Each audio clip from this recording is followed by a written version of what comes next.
I'm going to introduce you with Sara Yates. She is the advisor and ambassador for NCA Private Equity. NCA recruits future SEOs to find, buy, run, and then private equity opportunities with an acquisition value of $10 to $40 million in Europe and the US, and raises the capital through a community of investors and funds. All opportunities target are on 30% RR at exit. So with no further ado, I want to bring Sara Yates on stage, because it's time for all of us to learn how can we raise finance for our business. Sara, are you there? I'm here. Lovely to meet you all. I see you today. Wonderful, wonderful. Welcome, Sara. So great to have you here. Thank you for coming and for investing your time and for contributing your time in our community. It has been amazing to see you at the Global Women Conference just like less than 2 weeks ago. And everybody loved everything you shared on stage and loved your energy and your passion to help women. And I'm really, really grateful that you are here tonight with us.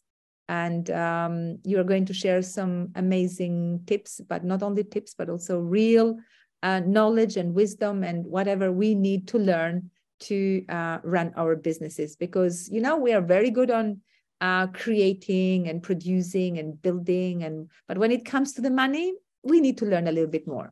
So tonight with Sara, we'll be covering three main topics. One is about debt and why debt is not a bad word. Sara will give a new perspective on debt. And then we'll talk about the equity roadmap, what it means for you and what investors are looking for. And then we'll talk about some other alternative routes, how to buy and build, and probably one day sell as well. So, but before we go there, Sara, I would like to learn a little bit more about your background. And how did you start this journey? Because I know you come from a journalism background and then financial background. And now you have just published your own book, and you are a great mother, a great friend. You have built a career. You are a woman that is showing us that you can have it all. So tell us a little bit, how did you start, and what is your story behind? Well, first of all, thank you for having me tonight. And I must say, it is an absolute pleasure to be here and to look out at a sea of women. Having worked in finance for 20 years, the amount of times I have been on a presentation or on stage talking to people, and I've had a couple of hundred white men in normally navy suits in front of me. So it is wonderful to see a sea of women. If you've got your cameras off, turn them on. It'd be lovely to see you all. I'd love to see all the women that are here and be part of this community. So how have I got here? Really a very, very convoluted route, because you name a job and I've pretty much done it. I've been a teacher in Japan. I've been an economic advisor in the government. In fact, that's where I started. One of my first jobs, I was over in Bulgaria and Romania, working with the IMF and the World Bank to support those countries join the European Union. That was quite an eye-opening baptism of fire. Then I spent some time in the Treasury. For my sins, my team were negotiating civil service pay and other public sector pay deals. I was forecasting public sector inflation. I used to go and sit on the pre-MPC meeting. I ran the economic briefing unit. And back in the day, if you ever to look in the House of Commons or Lords and next to the Speaker, I'd be sat there scribbling notes frantically and passing them down when ministers often got things wrong. Like when 9/11, they somehow managed to forget the date and put the wrong date on it. So things like that, and running off to Hansard to correct it. But then at some point, I wanted to basically buy my own house, the house I'm now living in. So I jumped over to the city and started off a different journey. I'd been an economist, so markets and finance was something that I enjoyed, but I'd never really seen a practical application for it. It had been more about where's growth going, where's inflation going. So I jumped over to the city and worked for UBS Asset Management, Wealth Management, Barclays, and JP Morgan. My last job being the global head of FX strategy at JP Morgan's private bank. So that was quite a big role, an awful lot of travel. And FX is a wonderful asset class, but to be able to do it you really need to be able to understand everything, because FX is almost like the oil of the financial system. It's the thing that keeps everything else moving. So if there's a problem somewhere, normally it's the currency that will move.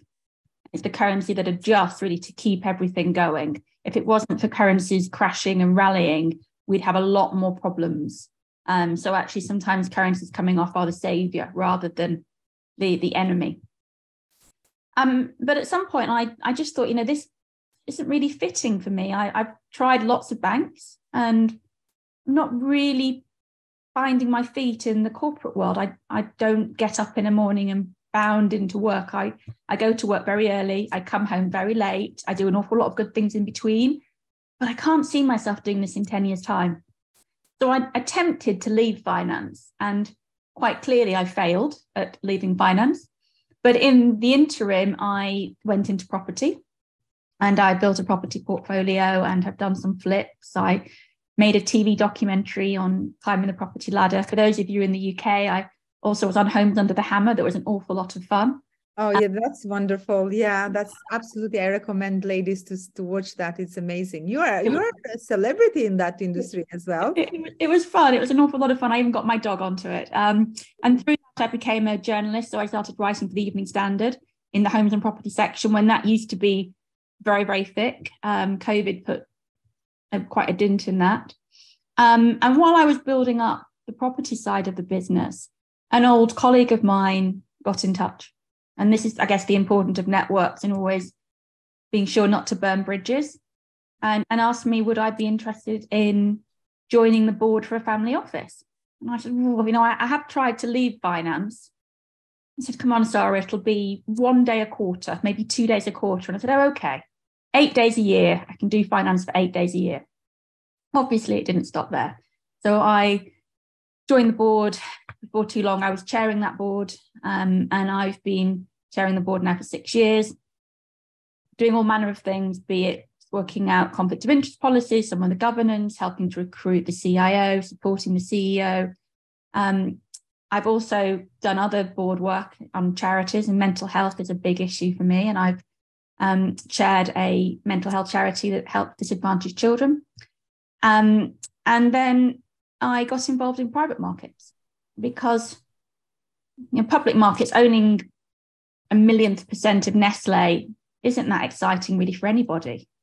And you will probably get a good return in the equity market, but the better returns are in private markets. And where family offices are interested is very much in people and making investments in people and investments in companies where they're seeing generally much larger growth and much larger returns, and they can potentially get a seat on the board and be part of that journey. And I think post-COVID, we're all seeing a much more humanist side to relationships, and even in finance. Thank God, long gone are the Wall Street days are gone. Maybe not everywhere, but certainly it's a lot more humanist. And I became much more involved in private markets, all the way from angel, where I invest myself, going all the way through to helping families with something called search funds that I'll discuss later, but that's a version of private equity. So that's my rather random and scattered career in a 2-minute discussion. Wow, thank you so much, Sara. Thank you for sharing that. It tells a lot that there is not such thing success overnight. You have been trying different sectors, different industries, and jumping into opportunities. So there is a great story behind that. And yeah, that's amazing. And thank you for sharing it with us. So today, as I mentioned earlier, I would like to talk a little bit more, if we can tap into your experience and skills and everything that you have built through your career. So when it comes to the business, we're talking the other day that there are lots of things that we can list. But one big thing that you mentioned is like debt. So this is the key word that probably we're going to use, but what exactly it means, because debt usually is portrayed negatively. But in this case, probably what you are going to share with us is like, we have heard this concept of other people's money. Like if you're running your own business, you can't run your business with all your money. So somehow probably debt is not as negative. And how can we use this concept to raise finance for our business and feel great about it? Sure. I mean, I can understand why people are nervous of debt. We think about the financial crisis, and really what sparked that was debt.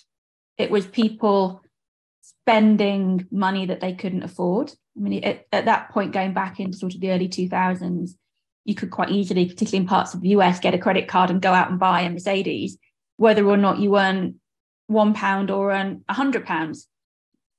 Debt was very easily available. And people were getting second mortgages on caravans and other assets that didn't have a huge amount of value in the first place, but a second loan meant that there was no recourse. There was no way the bank could go back and get any money back if things went wrong. And it was just very much built upon this pile of debt where the foundations were very flimsy. So I can understand that people are nervous about debt because we hear really negative things about it. And, even in a personal perspective, you often hear about people getting into trouble with credit cards and getting into trouble with debt and it being a huge concern.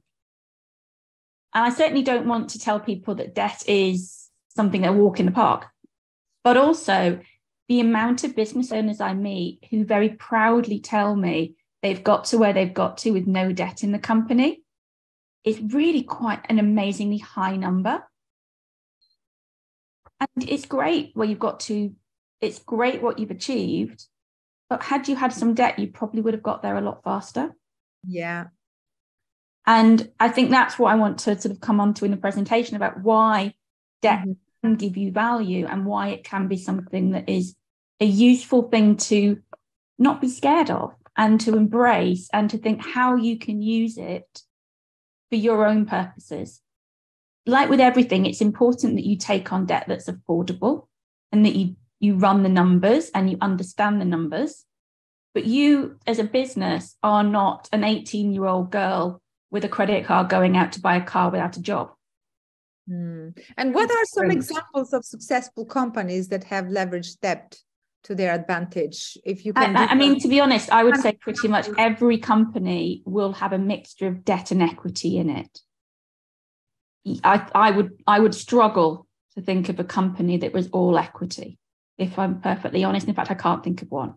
It's more the smaller companies, so the sort of the people more in the angel level, people who've got personal businesses where they're very, very proud of what they've achieved. And I certainly don't want to knock that. I think anyone who's had an idea and has run with it and has made money from that needs celebrating.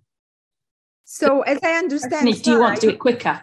You're telling us, because startups, sometimes they don't have the right information, the right education, the right training to understand how to arrive faster and how to win more time, because time is the most important thing when it comes to everything we do in life. And while I've been brainstorming with you a lot and some other like-minded people, I have learned a lot how many mistakes I've done in the past. I used to show up and be like proud. I never got a loan. I never got investors. I never got sponsors. I never got investment or all kind of borrowing money, or because somehow we come from that culture that is a bad thing. But in fact, now I understand I was wrong. I have built all of this completely on my own. But as you said, I don't know where I should have been if I would know and be wise enough and smart enough and have that education and that knowledge where I would go and raise some funds for my business and I don't use my funding. I remember in 2019, I created enough deposit to buy a house. And then COVID came immediately after. And as I was in the process, that, you know what, I'm not going to buy a house. I'm going to build an app. So I decided to build the app, which I don't regret, to be honest, because it's an amazing thing that we have done for the community. So I invested 2 years, not only my money, but all my team, all my resources, all my life, all my energy. And I created an app where now we have over 20,000 members. And we created the members portal, we created the online academy, we created the whole platform. We didn't exist online. But now here is the thing. If you ask me, would you like to have a house or global woman? What I would, global woman, the business, it's the baby. Mm-hmm. So, but if I would have that investment, that guide, and that knowledge to knock in the door and find an investor, find some funding, and bring some other people in, probably I would have, I don't know where I would have been. So, well, you might have an app in a house. Is it the lack of education? Now, my question to you is the lack of education? Is it from the past experiences? Because, you know, the subconscious mind is always ticking us and say, no, debt is bad because our parents probably told us that way. Our teachers told us that way. Or probably a fear of expansion, fear of taking risks. What stops us to go into that direction? I mean, I think really that's a question for everyone in the room. And I'm going to make some guesses. I'd be interested to see, maybe put some hands up if you think that applies to you. But number one, I think people often think debt's really expensive. And they might see a rate and say, oh, it's sort of 12%. I've got to pay off every year. And that's just too much for me. Not many people realize that debt's actually cheaper than equity. And I'll talk about why in I do the presentation. People can think about, I can't afford the regular payments. But you can change the payment stream. Debt's really flexible. So you can pay the interest payments off each year, but you could also have it with a bullet at the end. So you repay the capital back. So it's just interest payments initially, and then you're paying the capital back. That can make quite a difference to your cash flow. Probably the biggest concern, and this is one I completely understand, is where the risk sits. Because if you take on a debt, you are committing to paying that debt back. And as a small company, even if you wrap yourself up as a limited liability company, and I know it's slightly different in different jurisdictions, I'm talking about in the UK, you are probably still going to need to make a personal guarantee. So, for example, I have a real estate business. One of my companies has just bought a property. I had to provide a guarantee for that for the loan. So yes, the company has limited liability, but if the company doesn't pay back, they're going to come to me. So there is a level of risk in there. But I would say to that, there's a level of risk in all business. So it's a case of understanding the risk and understanding your cash flows and understanding the amount of debt you take on and when you use it. It's not a reason to run away from it, but it's a reason to be an educated user of it. And there's quite a difference between those two things. Yeah, that's so true. Oh, wow. I'm absolutely blown away. And now let's talk a little bit about the equity roadmap. What does it exactly mean, and what the investors are looking for? So an equity roadmap really is more about, I mean, do you want me to put the presentation up now, Mirella, or would you? No, I want this for just like a 5-10 minutes more. Oh, okay. Go to the podcast, and the presentation is only for the members in the academy. I understand, right. So the equity roadmap is really just laying out the different stages of where you go to with equity financing, because you're all in different stages of your business. And sometimes it can be a lot of terms in finance. People can talk about angels and series A, B, C, D, E. They can talk about PE. They can talk about IPOs. They can talk about all manner of things. And the language can be a real obstacle to becoming involved. So what I really want to talk through a little bit is, what are they? What sort of size of business are you when you go to one of these? And what amount are you sort of raising, and how long does it take? And what does it look like? And where should you be thinking? So you can better identify yourselves, and then you have a better understanding of who you need to go to for that finance. Wow, that's so wonderful. Absolutely. And yeah, I know I can see the ladies are looking forward to that presentation. But before we go to the presentation, also, I know you are going to cover a little bit on how to build and how to buy and how to sell. So what are some alternative routes when it comes to the financing and funding and growing and scaling? So enlighten us a little bit more before you go to the presentation. So a lot of what I've talked about so far has been about your personal journey. and how you take the gem of an idea and turn it into a unicorn. And that's about you building and growing your business, and it's all about organic growth.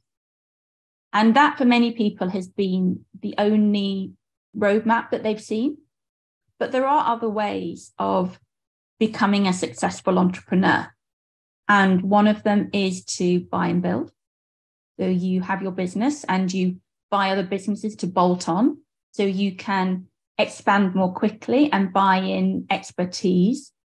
Another way is to be a searcher, which I'm going to assume most of you haven't heard of. And that's nothing negative, because to be honest, I hadn't heard about it until a couple of years ago.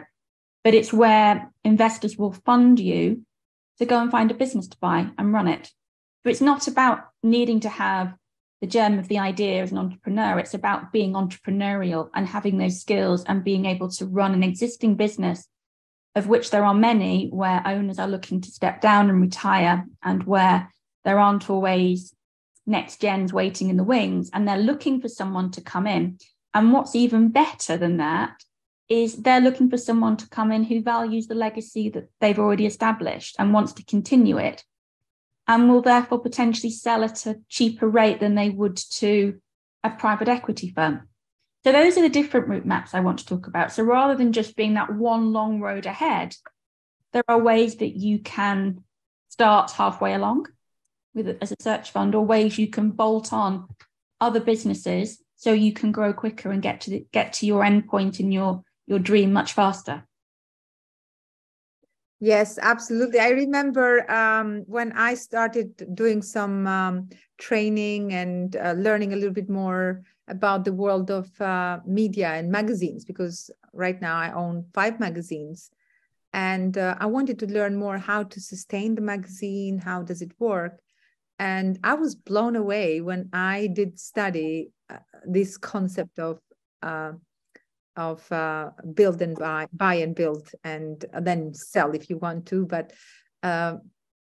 my concept was completely the opposite: build and sell it. But I really love this concept where, like, buy and build it. So probably you will tell a little bit more during your presentation. But if you can just give us the difference, what is the difference between buy and build to the traditional business? It's just really a slightly different way of doing things. So rather than being organic growth, where you grow your revenue so you can therefore afford to expand and you bring people in, you find another business that you can bring into yours. And it might be you're buying a distribution arm, or perhaps you're looking to expand multiple territories and you're buying a business in another country and you want to bring that together. So rather than having to go yourself and set that up, you buy that other business. And what you're really hoping to do is make 2 + 2 = 5. So, Sara, this is for the podcast Think Big and Go Global. And what you have been sharing so far is all about telling us that we should think big. But many times we are afraid to think big because this little voice inside us is saying, you're not good enough, you can do this, who you are to do this. So before we take some actions, is it anything that we need to do inside us with our mindset, with our mental growth? So I believe you didn't jump into the actions just overnight because you thought, oh, this is a good idea, because a good idea has no value if you don't take actions to make that idea come a reality. So where did you learn to think that big? When was that aha moment, that breakthrough, that calling that told you that, Sara, you are bigger than this? Well, that's a very kind thing to say, Mirella. I mean, I think like many women, I never quite see things that way. I never see myself as big as others. And I think that's a challenge I'm still trying to overcome. Not as big and I can not reach bigger further than others, but bigger than what you're doing, because there is always something bigger that you can do, always something more that you can do. Sometimes I think lots of women face the issue, and I certainly face it of, can I do this? What's the next step? And what works for me is to really understand the roadmap. So what am I trying to achieve? And to actually have actionable points. I want to do this. I want to achieve this. I find that the best way to really climb up or to pull yourself along a route is to give yourself deliverables. I'm going to do this year. I'm going to do that next year. But I always say that with a willingness to pivot. I mean, clearly I've had a lot of different careers, so pivoting or pirouetting perhaps is what I do best. But I think for me, you need to prove to yourself you can do it. And the best way to do that is to have deliverables. And whatever they may be in your business or in alternative businesses or things you're doing in your personal life, things you want to achieve, set yourself those goals. Because if you can achieve those goals, you can then build confidence in yourself that you can achieve another goal. But you're not saying that it's going to be that easy. We all face challenges. And I believe you have been facing challenges on your journey, jumping from one career to another, juggling as a mother, running your family, running your career. So I believe you had quite a few challenges in that journey, but you didn't quit. Yeah, I mean, I think it's knowing yourself.